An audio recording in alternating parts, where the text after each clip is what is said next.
is the الولايات President المتحدة of the United States of America, الأمريكية دونالد ترامب. Mr. Donald Trump. The floor is yours, sir.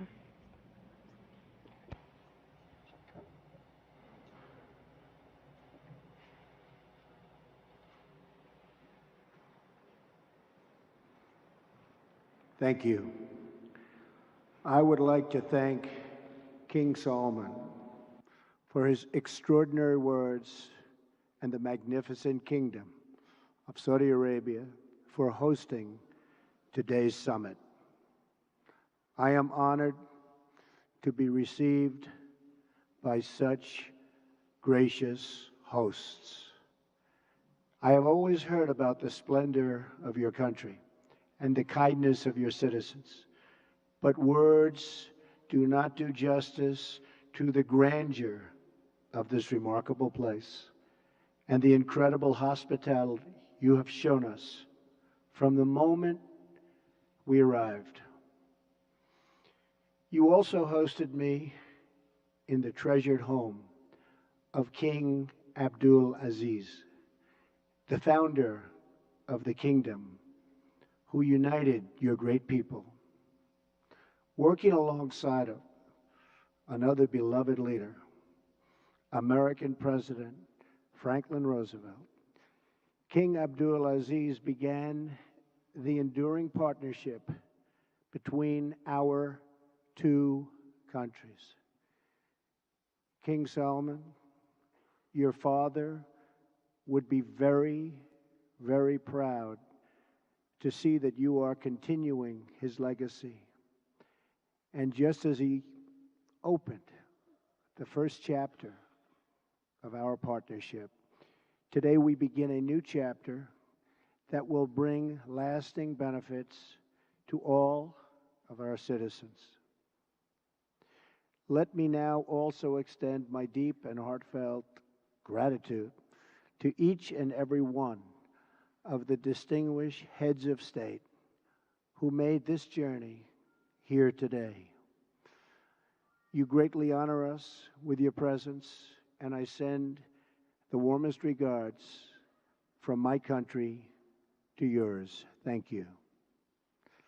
I know that our time together will bring many blessings to both your people and to mine. I stand before you as a representative of the American people to deliver a message of friendship and hope and love. That is why I chose to make my first foreign visit a trip to the heart of the Muslim world, to the nation that serves as custodian of the two holiest sites in the Islamic faith. In my inaugural address to the American people, I pledge to strengthen America's oldest friendships and to build new partnerships in pursuit of peace. I also promise that America will not seek to impose our way of life on others, but to outstretch our hands in the spirit of cooperation and trust. Our vision is one of peace, security, and prosperity in this region and all throughout the world. Our goal is a coalition of nations who share the aim of stamping out extremism and providing our children a hopeful future that does honor to God. And so this historic and unprecedented gathering of leaders, unique in the history of nations, is a symbol to the world of our shared resolve in our military that will protect the safety of our people and enhance the security of our wonderful friends and allies, many of whom are here today. Bonds of friendship, security, culture, and commerce. For Americans, this is a very exciting time. A new spirit of optimism is sweeping our country. In just a few months, we have created almost 1 million new jobs, added over $3 trillion in new value, lifted the burdens on American industry, and made record investments in our military that will protect the safety of our people and enhance the security of our wonderful friends and allies, many of whom are here today. Now, there is even more blessed news that I am pleased to share with you. My meetings with King Solomon, the Crown Prince, and the Deputy Crown Prince have been filled with great warmth, goodwill, and tremendous cooperation. Yesterday, we signed historic agreements with the Kingdom that will invest almost $400 billion in our two countries and create many hundreds of thousands of jobs in America and Saudi Arabia. This landmark agreement includes the announcement of a $110 billion Saudi-funded defense purchase, and we will be sure to help our Saudi friends to get a good deal from our great American defense companies, the greatest anywhere in the world. This agreement will help the Saudi military to take a far greater role in security and operations having to do with security. We have also started discussions with many of the countries present today on strengthening partnerships and forming new ones to advance security and stability across the Middle East and far beyond.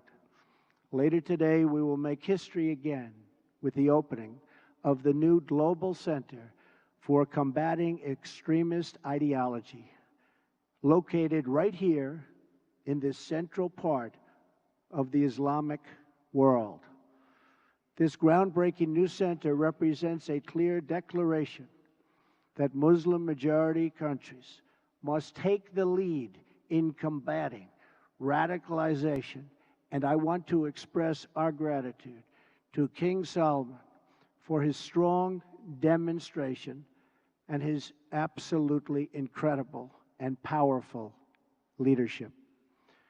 I have had the pleasure of welcoming several of the leaders present today to the White House, and I look forward to working with all of you. America is a sovereign nation, and our first priority is always the safety and security of our citizens. We are not here to lecture. We are not here to tell other people how to live, what to do, who to be, or how to worship. Instead, we are here to offer partnership based on shared interests and values to pursue a better future السعي إلى for all مستقبل of us. أفضل لكلنا. Here at this summit, فهنا في هذه we will القمة discuss سوف many نناقش interests that we المصالح share كثيرة together. But above all, we must be united in pursuing the one goal that transcends every other consideration. That goal is to meet history's great test, to conquer extremism and vanquish the forces that terrorism brings with it every single time. Young Muslim boys and girls should be able to grow up free from fear, safe from violence, and innocent of hatred. When young Muslim men and women should have the chance to build a new era of prosperity for themselves, it has to be done, and we have to let them do it. With God's help, this summit will mark the beginning of the end for those who practice terror and spread its vile creed. At the same time, we pray this special gathering may someday be remembered as the beginning of peace in the Middle East, and maybe even all over the world.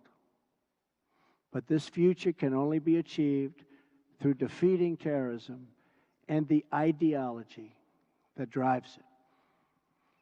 Few nations have been spared the violent reach of terrorism. America has suffered repeated barbaric attacks, from the atrocities of September 11th to the devastation of the Boston bombings, to the horrible killings in San Bernardino and Orlando. The nations of Europe have also endured unspeakable horror. So too have the nations of Africa and South America. India, Russia, China, and Australia have all been victims. But in sheer numbers, the deadliest toll has been exacted on the innocent people of Arab, Muslim, and Middle Eastern nations. They have borne the brunt of the killings and the worst of the destruction in this wave of fanatical violence. Some estimates hold that more than 95% of the victims of terrorism are themselves Muslim. We now face a humanitarian and security disaster in this region that is spreading across the planet. It is a tragedy of epic proportions. No description of the suffering and depravity can begin to capture its full measure. The true control of ISIS, if you look at what's happening, Al-Qaeda, Hezbollah, Hamas, and so many others, must be counted not only in the number of dead, it also must be counted in generations of vanished dreams. The Middle East is rich with natural beauty, vibrant cultures, and massive amounts of historic treasures. It should increasingly become one of the great global centers of commerce and opportunity. This region should not be a place from which refugees flee, but to which newcomers flock. Saudi Arabia is home to the holiest sites in one of the world's great faiths. Each year, millions of Muslims come from around the world to Saudi Arabia to take part in the Hajj. In addition to ancient wonders, this country is also home to modern ones, including soaring achievements in architecture. Egypt was a thriving center of learning and achievement thousands of years before other parts of the world. The wonders of Giza, Luxor, and Alexandria are proud monuments to that ancient heritage. All over the world, people dream of walking through the ruins of Petra in Jordan. Iraq was the cradle of civilization and is a land of natural beauty. And the United Arab Emirates has reached incredible heights with glass and steel and turned earth and water into spectacular works of art. The entire region is at the center of the key shipping lanes of the Suez Canal, the Red Sea, and the Straits of Hormuz. The potential of this region has never, ever been greater. 65% of its population is under the age of 30. Like all young men and women, they seek great futures to build, great national projects to join, and a place for their families to call home. But this untapped potential, this tremendous cause of optimism, is held at bay by bloodshed and terror. There can be no coexistence with this violence. There can be no tolerating it, no accepting it, no excusing it, and no ignoring it. Every time a terrorist murders an innocent person and falsely invokes the name of God, it should be an insult to every person of faith. Terrorists do not worship God, they worship death. If we do not act against this organized terror, then we know what will happen and what will be the end result. Terrorism's devastation of life will continue to spread. Peaceful societies will become engulfed by violence, and the futures of many generations will be sadly squandered. If we do not stand in uniform condemnation of this killing, then not only will we be judged by our people, not only will we be judged by history, but we will be judged by God. This is not a battle between different faiths, different sects, or different civilizations. This is a battle between barbaric criminals who seek to obliterate human life and decent people, all in the name of religion. People that want to protect life and want to protect their religion. This is a battle between good and evil. When we see the scenes of destruction in the wake of terror, we see no signs that those murdered were Jewish or Christian, Shia or Sunni. When we look upon the strains of innocent blood soaked into the ancient ground, we cannot see the faith or sect or tribe of the victims. We see only that they were children of God whose deaths are an insult to all that is holy. But we can only overcome this evil if the forces of good are united and strong, and if everyone in this room does their fair share and fulfills their part of the burden. Terrorism has spread all across the world, but the path to peace begins right here on this ancient soil in this sacred land. America is prepared to stand with you in pursuit of shared interests and common security. But the nations of the Middle East cannot wait for American power to crush this enemy for them. The nations of the Middle East will have to decide what kind of future they want for themselves, for their country, and frankly, for their families and for their children. It's a choice between two futures, and it is a choice America cannot make for you. A better future is only possible if your nations drive out the terrorists and drive out the extremists. Drive them out. Drive them out of your places of worship. Drive them out of your communities. Drive them out of your holy land. And drive them out of this earth. For our part, America is committed to adjusting our strategies to meet evolving threats and new facts.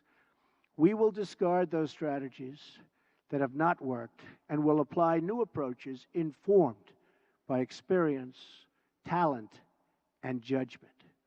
We are adopting a principled realism rooted in common values, shared interests, and common sense. Our friends will never question our support, and our enemies will never doubt our determination. Our partnerships will advance security through stability, not through radical disruption. We will make decisions based on real-world outcomes, not inflexible ideology. We will be guided by the lessons of experience, not the confines of rigid thinking. And wherever possible, we will seek gradual reforms, not sudden intervention. We must seek partners, not perfection, and to make allies of all who share our goals. Above all, America seeks peace, not war. Muslim nations must be willing to take on the burden if we are going to defeat terrorism and send its wicked ideology into oblivion. The first task in this joint effort is for your nations to deny all territory to the foot soldiers of evil. Every country in the region has an absolute duty to ensure that terrorists find no sanctuary on their soil. Many are already making significant contributions to regional security. Jordanian pilots are crucial partners against ISIS in Syria and Iraq. Saudi Arabia and a regional coalition have taken strong action against Houthi militants in Yemen. The Lebanese army is hunting ISIS operatives who try to infiltrate their territory.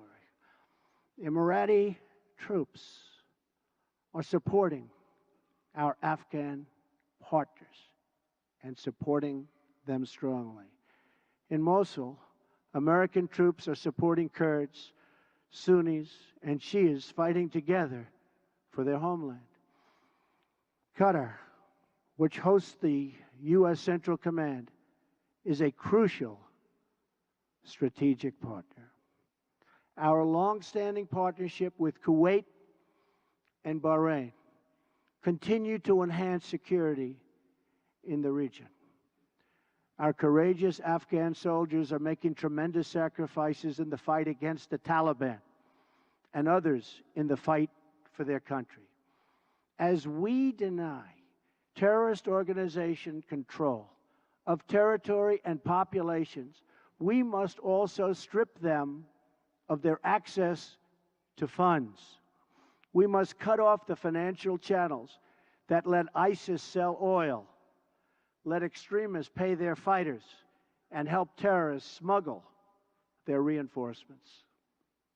I am proud to announce that the nations here today will be signing an agreement to prevent the financing of terrorism, called the Terrorist Financing Targeting Center, co-chaired by the United States and Saudi Arabia, and joined by every member of the Gulf Cooperation Council. It is another historic step in a day that will be long remembered.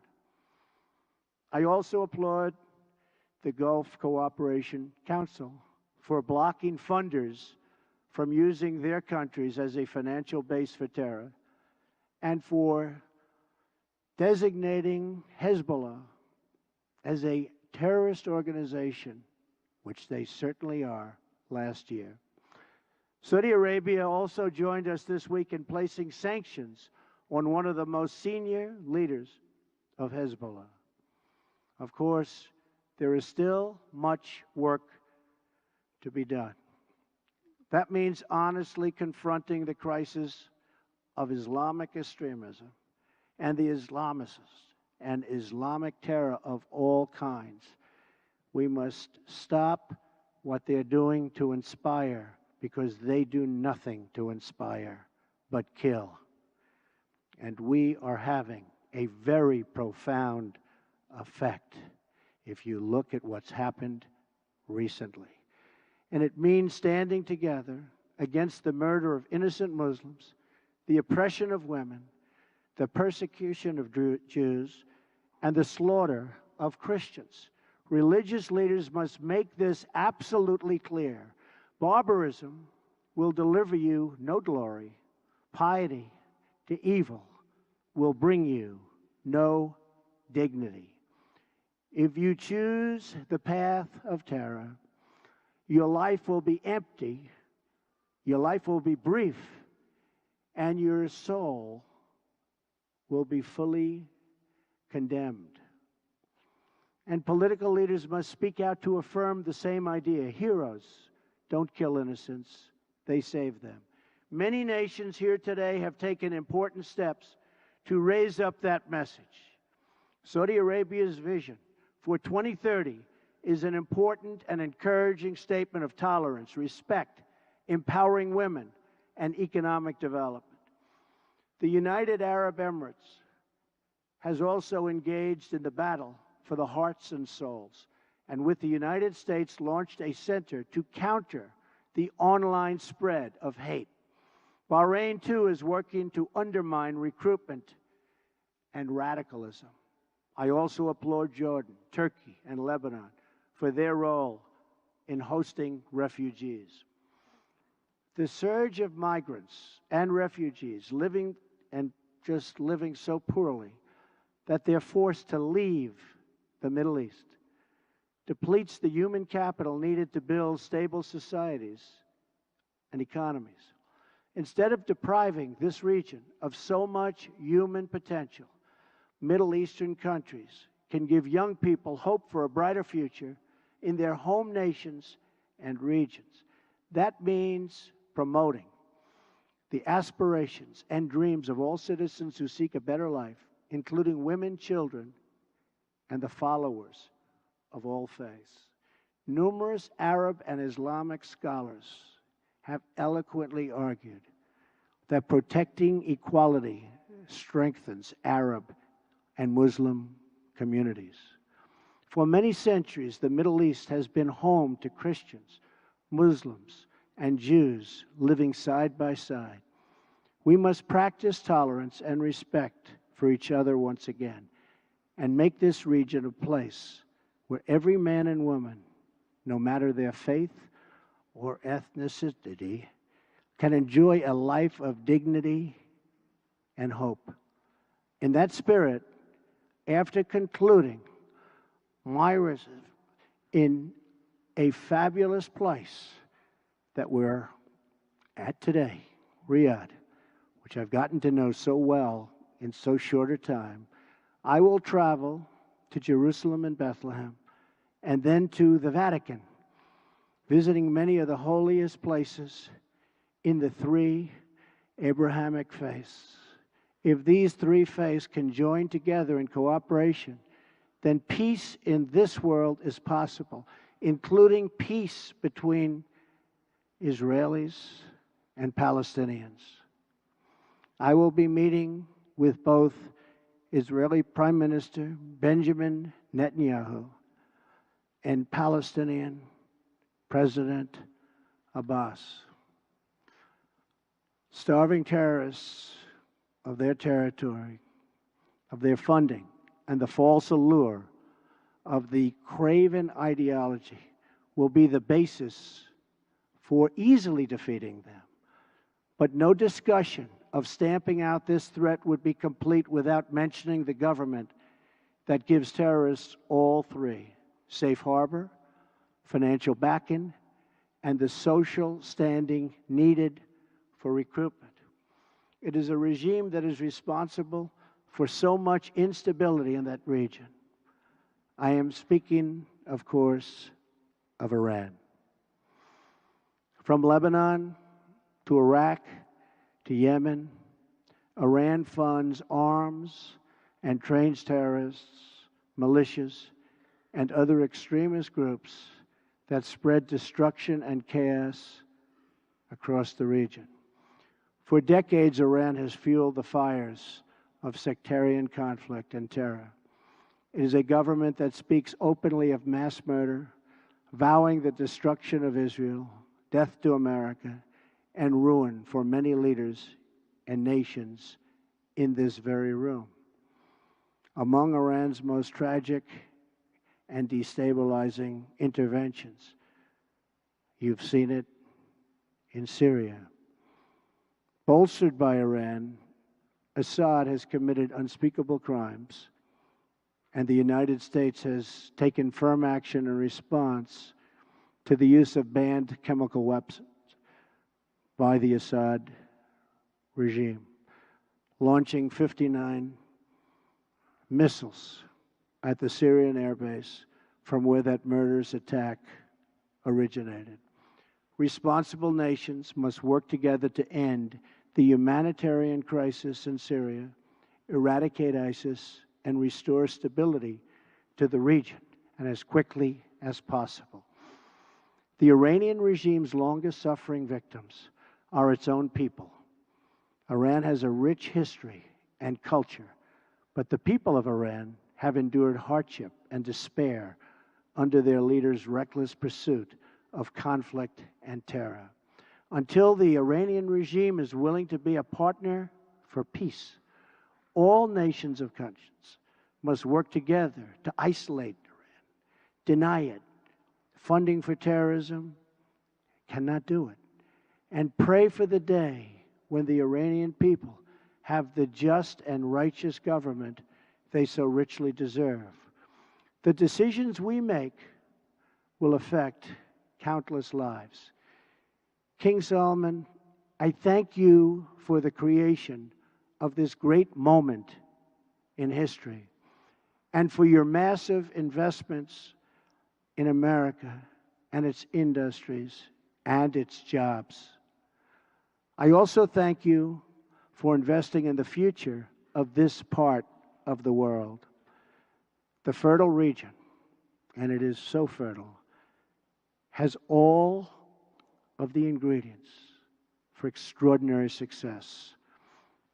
A rich history and culture, a young and vibrant people, a thriving spirit of enterprise. But you can only unlock this future if the citizens of the Middle East are freed from extremism, terror, and violence. We in this room are the leaders of our peoples. They look to us for answers and for action. And when we look back at their faces, behind every pair of eyes is a soul that yearns for justice and yearns for peace.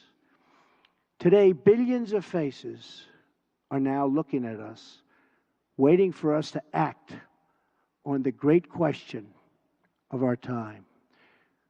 Will we be indifferent in the presence of evil? Will we protect our citizens from its violent ideology? Will we let its venom spread through our societies? Will we let it destroy the most holy sites on earth?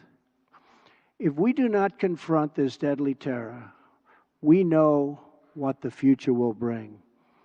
More suffering, more death, and more despair. But if we act, if we leave this magnificent room unified and determined to do what it takes to destroy the terror that threatens the world, then there is no limit to the great future our citizens will have. The birthplace of civilization is waiting to begin a new renaissance. Just imagine what tomorrow could bring. Glorious wonders of science, art, medicine, and commerce to inspire mankind. Great cities built on the ruins of shattered towns. New jobs and industries that will lift up millions and millions of people.